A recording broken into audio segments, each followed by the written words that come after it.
구약 성경 402쪽에 있습니다. 제가 말씀을 19절 말씀부터 봉독하겠습니다. 이에 그 두 사람이 베들레헴까지 갔더라. 베들레헴에 이를 때에 온 성읍이 그들로 말미암아 떠들며 이르기를 이 이가 나오미냐 하는지라. 나오미가 그들에게 이르되 나를 나오미라 부르지 말고 나를 마라라 부르라. 이는 전능자가 나를 심히 괴롭게 하셨음이니라. 내가 풍족하게 나갔더니 여호와께서 내게 비어 돌아오게 하셨느니라. 여호와께서 나를 징벌하셨고 전능자가 나를 괴롭게 하셨거늘 너희가 어찌 나를 나오미라 부르느냐 하니라. 나오미가 모압 지방에서 그의 며느리 모압 여인 룻과 함께 돌아왔는데 그들이 보리 추수 시작할 때에 베들레헴에 이르렀더라. 아멘. 몇 년 전에 초등학생인 저희 아들과 비슷한 시기에 선교여행을 갔었습니다. 일주일 먼저 저희 아들이 선교여행을 떠났고 저는 그 이후에 떠났는데 하루 인도네시아 바탐이라는 섬에서 숙소를 같은 데 쓰다 보니까 만나게 되었습니다. 근데 일주일 만에 만나는데 한국에서 집에서 늘 이렇게 만나던 아들이었는데 해외에서 만나니까 그냥 가슴이 뭉클해지더라고요. 그리고 그냥 보는데 눈에 눈물이 핑 돌기도 하고 참 이렇게 묘한 그런 감정을 경험했었습니다. 근데 저희 아들이 거기에 가서 무엇을 했냐면 태권도 공연을 했었습니다. 근데 공연을 하는데 한류 영향 때문인지 인도네시아 남학생, 여학생 할 것 없이 진짜 많이 모여드는 겁니다. 그리고 공연이 끝난 다음에 그 단원들 한 명 한 명한테 다 달라붙어가지고 같이 사진 찍자고 그렇게 얘기하고 그냥 시끌시끌한 겁니다. 그렇게 아주 그렇게 대도시가 아니었다 보니까 낯선 이방인을 보는 것도 좀 재밌기도 하고 그래서 그런지 많이들 몰려들었었습니다. 오늘 본문의 말씀이 마치 이와 비슷한 모습으로 시작을 합니다. 나오미가 이민 갔던 모압에서 돌아왔다라고 하는 소문이 들려지자 그리 큰 동네가 아닌 이 베들레헴, 그 베들레헴에 사람들이 모여들고 그냥 소리를 막 내면서 떠들다 보니까 들썩들썩하면서 마치 소동이 일어난 것처럼 그런 모습이 연출되었습니다. 그래서 19절 말씀에 이렇게 기록합니다. 이에 그 두 사람이 베들레헴까지 갔더라. 베들레헴에 이를 때에 온 성읍이 그들로 말미암아 떠들며 이르기를 이가 나오미냐 하는지라. 지금 이 19절 말씀 보게 되면 온 성읍이 떠들었다 이렇게 말합니다. 도대체 나오미를 보면서 무엇을 말했을까요? 어떤 말을 했을까요? 먼저는 반갑습니다. 10년 만에 만났는데 너무 반가워요. 아마 이런 얘기 하지 않았겠습니까? 그리고 또 어떤 얘기를 했겠습니까? 10년 만에 왔는데 나갈 때는 네 사람이었는데 왜 두 사람만 왔습니까? 남편 엘리멜렉은 어디 갔습니까? 두 아들 그 말론과 기르는 어디 갔습니까? 왜 안 보여요? 나갈 때는 풍족하게 수레에 또 이 나귀에 많은 것들을 싣고 왔는데 지금은 왜 빈손으로 왔습니까? 아마 이런저런 질문을 했을 겁니다. 그래서 이 세번역에서는 이가 나오미냐라고 하는 것을 이렇게 번역해 놨습니다. 이게 정말 나오미인가? 감탄사로 되어 있는데 이게 정말 나오미인가? 10년 전에 그 고운 모습으로 있었던 그 나오미가 지금 이렇게 초라한 모습으로 초췌한 모습으로 지금 이렇게 돌아온 이 사람이 맞는가? 그렇게 많은 사람들에게 인정받고 부러움의 대상이었던 그 나오미가 이름 그대로 기쁨과 즐거움과 희락이라고 하는 그런 이름 그대로 하나님께 그러한 은혜를 받아서 살았다 그래서 사람들에게 인정받던 그 나오미가 10년 만에 어쩌면 이렇게 해서 돌아왔는가? 사람들이 놀라는 겁니다. 진짜 나오미 맞나? 이렇게 얘기할 정도로 나오미의 삶이 그랬습니다. 더군다나 옆에는 누구냐면 이스라엘 사람이 아니라 이방인 모압 여인이 옆에 있습니다. 옷 입은 것도 좀 다르고 생김새도 좀 다르고 말도 좀 다르고 그런 여인이 옆에 있는 겁니다. 그러니까 온 동네 사람들의 관심이 집중되는 겁니다. 그런데 이 이후에 나오미가 자신의 말한 이후에 이 베들레헴에 사는 사람들이 보인 반응을 보면 참 믿음의 반응을 보입니다. 따뜻함이 느껴집니다. 나오미가 자신은 여차여차해서 이렇게 돌아오게 되었다라고 말하니까 그 이후로 성경에 보면 더 이상 베들레헴 사람들이 뭐라고 말하는 부분이 나오지 않습니다.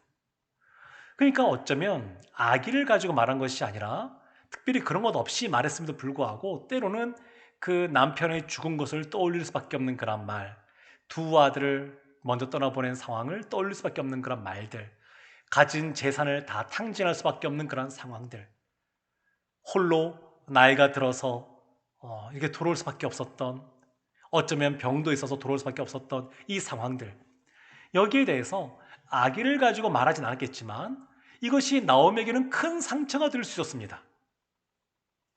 그런데 나오미의 말 이후에 보게 되면 더 이상 여기에 대한 언급이 없습니다. 오히려 보아스가 본인의 밭에 이삭을 주러 오는 룻을 바라보면서 좋은 소문을 들었다 이렇게 말을 합니다. 그러니까 사람들이 좋게 말하는 겁니다. 이 이방 모압 여인인 룻이 이삭을 주러 갔을 때 그 일꾼들이 뭐 배척하거나 천대하거나 모진말을 하거나 이런 부분이 하나도 나오지 않습니다. 그러니까 사람들이 따뜻함이 있는 겁니다.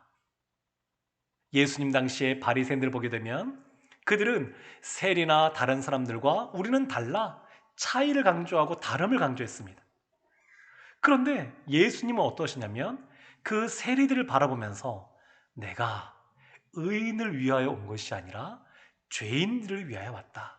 아픈 사람들을 바라보면서 내가 건강한 자를 위해 온 것이 아니라 아픈 사람들을 위하다. 이렇게 말씀하셨습니다. 그러니까 예수님은 그 어렵고 힘든 사람들을 품어주는 겁니다. 다름에 대해서 인정하지 않은 것이 아니라 분명히 말씀하셨지만 그러나 그 사람들을 대상들을 포용하는 공감해주고 품어주는 예수님의 모습을 볼 수 있습니다. 지금 이 베들레헴 공동체가 그런 공동체였습니다. 따뜻하게 하나님의 헤세드의 사랑을 받은 자들로서 그 사랑을 흘려보내는 따뜻한 은혜가 있는 서로 공감해주는 상처를 들쑤시는 것이 아니라 그것을 감싸주는 그러한 공동체가 이 베들레헴 공동체였습니다. 우리가 어렵고 힘든 일을 또 맞닥뜨리게 되는데 성도들 중에서 이 고난을 아주 의미 없게 또 무의미하게 흘려보내는 것이 아니라 본인에게 유익이 되게끔 그 고난의 시간을 보내는 분들이 계십니다. 이 광야의 학교의 시간을 보내는 분들이 계시는데 특징이 두 가지가 있습니다. 공통점이. 그것이 뭐냐면 먼저는 나에게 혹시 잘못한 것이 없는가? 혹시 나의 죄로 말미암아 사사시대 때 그들이 범죄함으로 하나님의 징벌 가운데 형벌 가운데 처하게 되었는데 나도 혹시 그런 부분 없는가 이렇게 돌이켜보는 사람들입니다. 또 어떤 것이냐면 대부분은 오늘날 우리의 죄 때문에 그런 형벌이 왔다 그래도 하나님께서 명확하게 알려주지 않는 경우가 많이 있고 그리고 실제로 그것이 아니어도 하나님의 테스트일 수도 있고 그냥 믿음의 시련일 수도 있고 정확하게 우리가 원인을 알 수 없는 그런 어려움일 수도 있습니다. 그렇지만 분명한 것은 뭐냐면 하나님의 선하신 계획, 하나님의 분명한 인도하심, 하나님의 섭리 가운데 이것이 이루어지고 있다라고 하는 것을 인정하는 겁니다. 그래서 환난 가운데 인내하고 연단을 통하여 소망을 이루는 것은 하나님이 나의 이 모든 것을 합력하여 선을 이루어 가신다라고 하는 것을 믿었기 때문에 그렇습니다.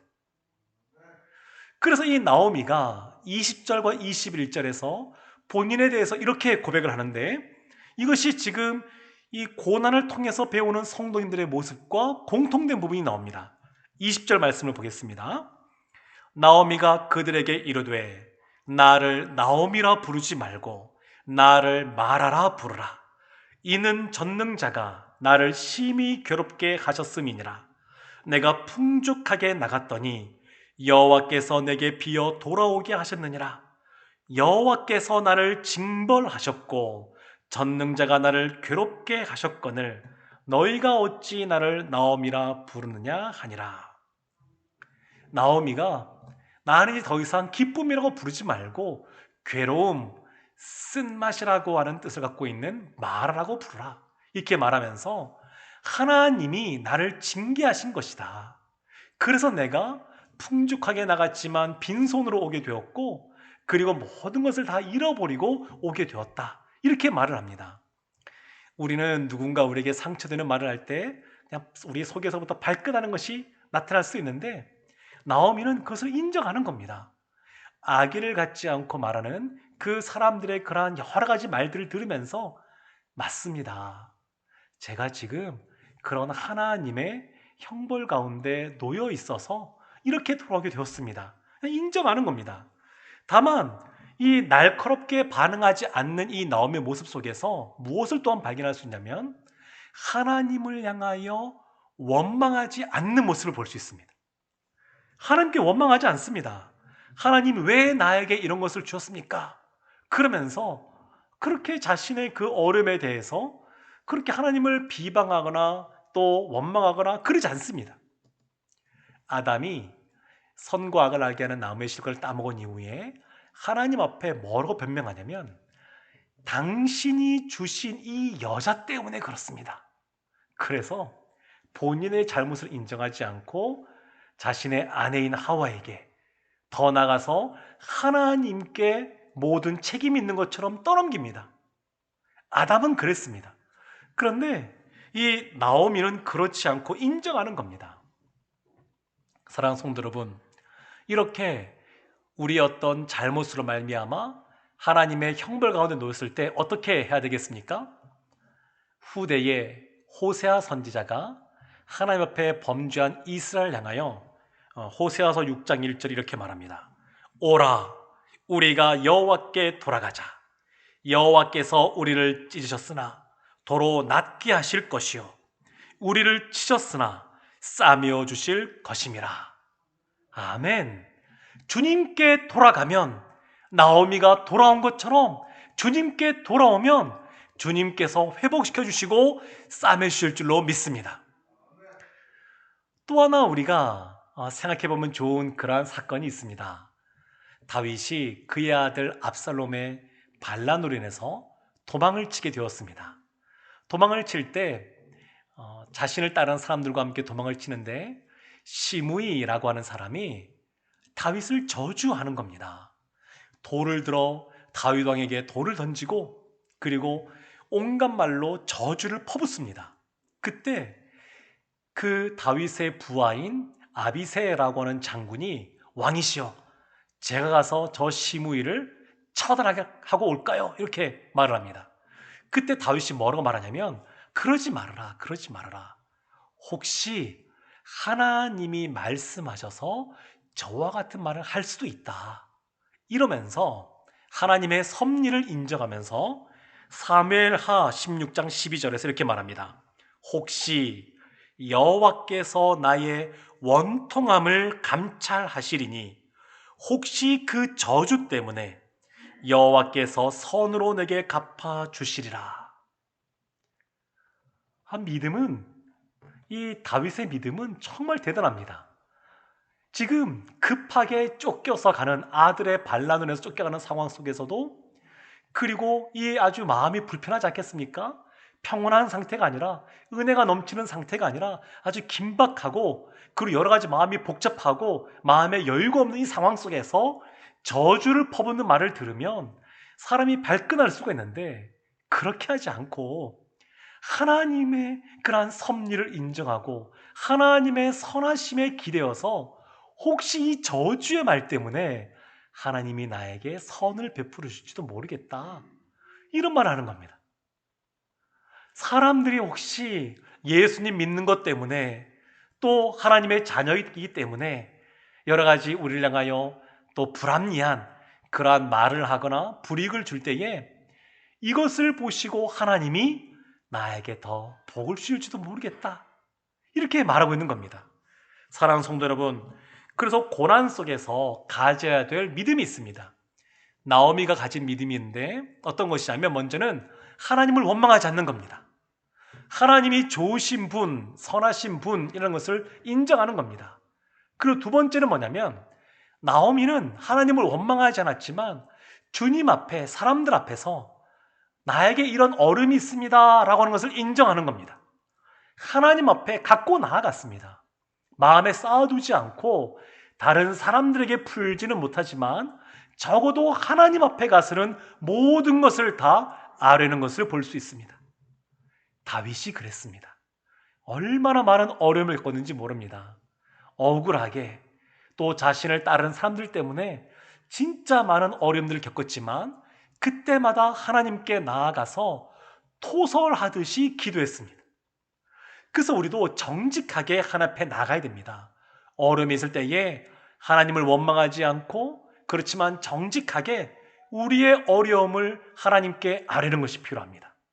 또한 더불어 다윗이 그랬던 것처럼 하나님의 도우심을 바라봐야 됩니다. 이것이 고난 중에서 신자인 우리가 가져야 될 믿음인 줄로 믿습니다. 또 이 말씀을 보게 되면 이 나오미의 이 고백 속에 하나님을 뭐라고 표현하냐면 전능한 하나님, 이렇게 표현합니다.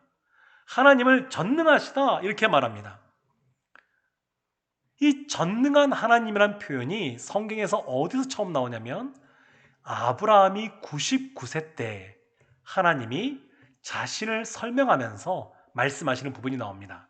창세기 17장 1절에 아브라함이 99세 때에 여호와께서 아브라함에게 나타나서 그에게 이르시되 나는 전능한 하나님이라 너는 내 앞에서 행하여 완전하라.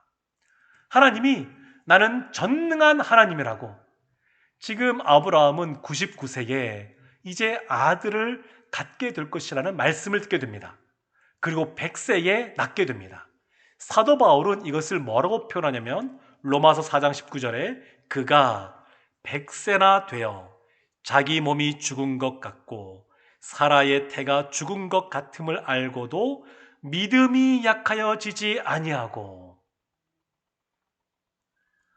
본인은 나이가 99세, 100세가 되었고 아내는 90세가 돼가지고 이제 경수가 끊어지는 그러한 모든 기다릴 수 있는 것이 없는 그러한 상황인데도 불구하고 믿음이 약하여지지 아니하고, 이렇게 말합니다. 어떻게 믿음이 약해지지 않을 수 있을까요? 그것은 하나님이 전능하신 분이시니까. 하나님은 불가능한 것이 없는 전능한 분이시니까 믿음이 약해지지 않는 겁니다. 우리의 상식선에서, 우리의 생각 속에서 나이가 들면 아이를 낳지 못한다라고 하는 것은 당연한 것인데 그럼에도 불구하고 그걸 뛰어넘는 겁니다. 그래서 우리에게 필요한 것은 뭐냐면 이 전능하신 하나님을 바라보고 하나님을 우리의 머릿속에 가둬두면 안 됩니다. 하나님을 우리의 한계 속에 가둬두면 안 됩니다. 믿음이란 것은 뭐냐면, 전능하신 하나님을 믿는 믿음이란 것은 뭐냐면 우리의 이러한 한계를 깨뜨리고 부수는 겁니다. 지금 나오미가 하나님을 향하여 하나님은 전능하십니다, 이렇게 고백하고 있는 겁니다. 나오미가 모압에서 돌아올 때에 아마 비장한 각오를 했을 겁니다. 이제 며느리들은 돌려보내고 그리고 나만 돌아가야지. 다시 하나님이 베들레헴에 은혜를 베풀어 줬다 그러니까 내가 돌아가야지, 이렇게 생각했을 겁니다. 근데 막상 돌아와서는 그의 상황이 변한 것이 없습니다. 여전히 한 끼에 그러한 끼니도 어떻게 먹을지 걱정을 해야 되는 그런 상황이 나오미의 상황입니다. 우리가 하나님의 은혜 가운데 또 성령 충만함 받고 하면 참 우리가 이 소망이 생기지 않습니까? 은혜 충만, 성령 충만, 이런 상황 속에서 우리가 현실로 돌아갔을 때에 현실의 삶 속에서 바로 즉각적으로 무엇인가 변화가 나타나지 않을 때가 많이 있습니다. 은혜는 많이 받았는데 기도해서 하나님께 간절히 이 문제에 대해서 기도할 때 하나님이 큰 은혜를 주셨는데, 근데 현실의 모습 속에서는 전혀 이 변동이 없습니다. 그럴 때 우리가 어떻게 해야 되겠습니까? 나오미가 그랬던 것처럼 하나님은 전능하십니다 라고 하는 것을 고백해야 됩니다. 여전히 현실의 상황 속에서, 어려움 속에서 변화가 없는 것 같지만 하나님은 그것을 뛰어넘어 역사하시는 분인 줄로 믿습니다. 그걸 고백하는 겁니다. 하나님은 전능하십니다. 그것을 고백해야 됩니다. 예레미야 애가 3장 33절을 보면 이 땅에서 고생하고 고난 가운데 있는 우리를 향하여 하나님이 어떠한 마음을 갖고 있는지 말씀하십니다. 33절에 주께서 인생으로 고생하게 하시며 근심하게 하심은 본심이 아니시로다. 사랑 성도 여러분, 하나님은 우리가 고난 가운데 거할 때 아유 잘됐다 이러면서 기뻐하시는 분이 아니십니다. 우리가 이 땅에 여러 가지 육체의 질병으로 또 어려움으로 고생할 때 같이 눈물 흘리시는 분이 예수님이셨습니다. 같이 마음 아파하시고 같이 우셨습니다. 하나님이 원하시는 것은 그러나 그러한 과정들을 통하여 하나님을 더 바라보고 의지하고 연단되고 그리하여 많은 열매를 거두시는 것을 하나님께서 원하십니다. 합력하여 선을 이뤄가시는 그 하나님이신 것을 볼 수 있습니다. 이 돌아온 나오미를 보게 되면 참 사람마다 다르다라는 것을 또한 생각하게 됩니다. 어떠한 어려움, 고난이 있을 때에 어떤 사람은 그것 때문에 나오미처럼 하나님께 돌아옵니다. 고난이 하나님께 돌아오는 동기가 됩니다. 그러나 또 어떤 사람에게는 고난이 하나님을 떠나는 동기가 되기도 합니다. IMF 시절에 우리가 이런 것을 많이 봤습니다.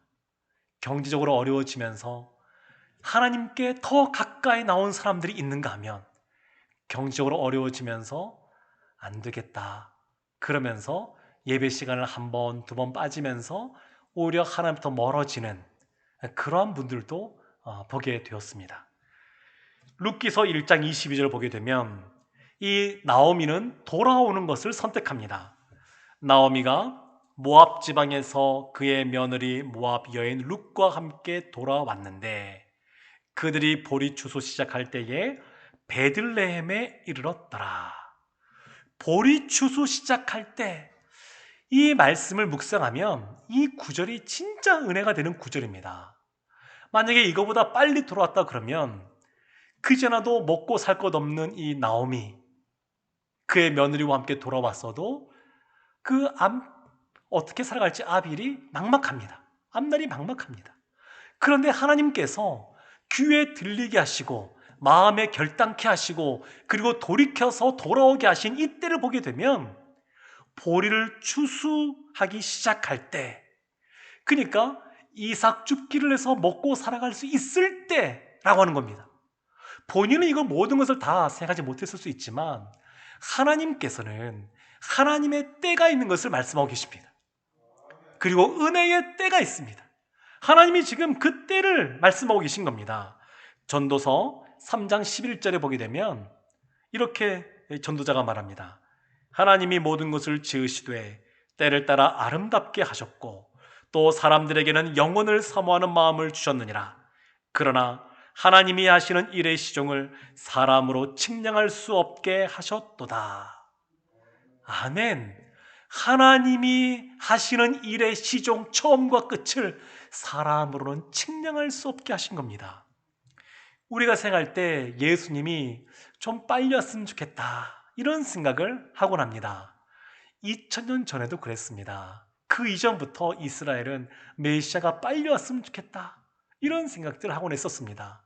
그러나 이것이 늦은 것 같지만 하나님께서는 우리와 같은 시간에 속박되시는 분이 아니어서 하나님 보시기에 가장 적당한 때에 또 가장 적당한 방법으로 예수 그리스도가 오신 것을 볼 수 있습니다. 그래서 사도 바울이 이렇게 고백합니다. 갈라디아서 4장 4절에 때가 참에 하나님이 그 아들을 보내사. 바울이 보기에는 이때가 가장 좋은 때입니다. 예수님이 오신 그때가 가장 십자가의 은혜가 풍성하게 드러나는 때이고, 예수 그리스도의 복음이 온 세계에 가장 왕성하게 선포될 그럴 때입니다. 우리의 생각과 다르게 하나님은 하나님의 때에 하나님의 일을 행하십니다. 이거는 우리 신자들 개인의 삶도 마찬가지입니다. 우리는 기도할 때 우리가 원하는 그러한 기도 제목이 있고, 또한 그것이 이루어져야 될 그런 때가 있습니다. 그렇지만 그것이 하나님께서 응답하실 때는 우리가 원하는 때랑 다를 때가 참 많이 있습니다. 예수님께서 제자들을 부르실 때에, 바닷가에서 어부인 제자들을 부르실 때 누가복음을 보게 되면 이렇게 말합니다. 어부들이 밤이 새도록 물고기를 잡지만 한 마리도 안 낚이는 겁니다. 한 마리도 못 잡았습니다. 늘 이 바다에서 물고기 잡는 걸 업으로 삼는 프로들인데 한 마리도 못 잡았다라는 것도 참 놀라운 기적인 것 같습니다. 밤이 새도록 수고해도 한 마리도 못 잡았습니다. 근데 예수님께서 깊은 곳에 그물을 던져라, 상식에 벗어난 말씀을 하십니다. 그래서 깊은 곳에 믿음에 의지하여, 말씀에 의지하여 던졌더니 엄청나게 많은 물고기가 잡히는 겁니다. 예수님이 십자가에서 돌아가시고 3일 만에 부활하셨습니다. 예수님이 십자가를 섰을 때에 제자들이 뿔뿔이 흩어졌습니다. 그리고 제자들이 어디 갔냐면 바다에서, 갈릴리에서 고기를 잡습니다. 밤이 새도록 고기를 잡는데 예수님이 부르실 때처럼 한 마리도 못 잡습니다. 예수님이 새벽에 오셔서 제자들에게 그렇게 말합니다. 배 오른편으로 그물을 던져라. 그래서 배 오른편으로 그물을 던졌더니 153마리, 베드로가 다 세봤습니다. 그물에 가득 이렇게 이게 담겨서 찢어질 만큼 많이 이게 잡힌 그 물고기들. 그러니까 이 모든 것들은 본인들의 어떤 그 경험과 상식을 벗어난 것들입니다. 그래도 전능하신 그 예수님 것을 인정하고 그 말씀에 의지하여 그물을 던졌더니 그 같은 것이 잡힌 겁니다. 사랑하는 성도 여러분, 그래서 우리는 하나님의 타이밍을 기다려야 됩니다. 우리가 기도하고 간구하지만 하나님의 타이밍을 기다려야 됩니다. 나오미의 삶을 생각해 보면, 나오미는 이 당시에 깨닫지 못했지만 나오미는 늘 본인이 돌아왔을 때 아무것도 없다, 텅 비었다, 그렇게 말을 했습니다. 하나님 은혜 가운데 믿음이 회복되어지고, 그리고 하나님을 바라볼 수 있는 시선이 생기고 그랬지만 아직 온전하게 회복이 되지 않다 보니까 하나님이 주신 은혜를 깨닫지 못하고 있었습니다. 하나님은 이 나오미의 삶에 축복을 심어 놓으셨는데 그 존재가 누구냐면 룻입니다. 룻. 예수 그리스도가 우리의 삶 속에 임마누엘로 함께 하시는 것처럼, 그래서 늘 우리가 든든한 것처럼 이 나오미에게 룻을 주셨습니다. 룻을. 그리고 이 룻을 통하여 이 가문 가운데 예수 그리스도가 태어나게 하십니다. 그러니까 이 룻은 엄청난 복된 존재입니다. 복덩어리입니다. 복덩어리. 근데 나오미가 아직 영안이 완전히 열리지 않아서, 믿음의 눈이 확실히 열리지 않아서 바라보지 못하고 있는 겁니다. 사랑하는 성도 여러분, 우리의 삶 속에 어렵고 힘든 일 있습니까? 믿음의 눈을 열어보면 주님께서 우리 옆에 함께 하시는 줄로 믿습니다. 나오미에게 룻이라고 하는 존재를 축복으로 허락하신 것처럼 분명히 광야를 지나는 것 같지만 이스라엘 가운데 날마다 만나를 주시고 구름 기둥으로 불 기둥으로 인도하신 것처럼 우리의 삶 속에 하나님의 은혜가 흘러넘칠 줄로 믿습니다. 그래서 우리가 살아갈 것은 뭐냐면, 전능하신 하나님이 하나님의 때에 하나님의 방법으로 행하실 것을 바라봐야 될 줄로 믿습니다.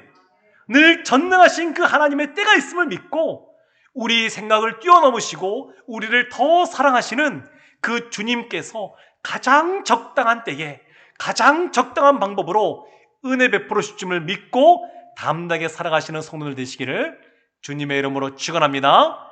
아멘. 우리 이 시간 함께 찬양하고 기도하고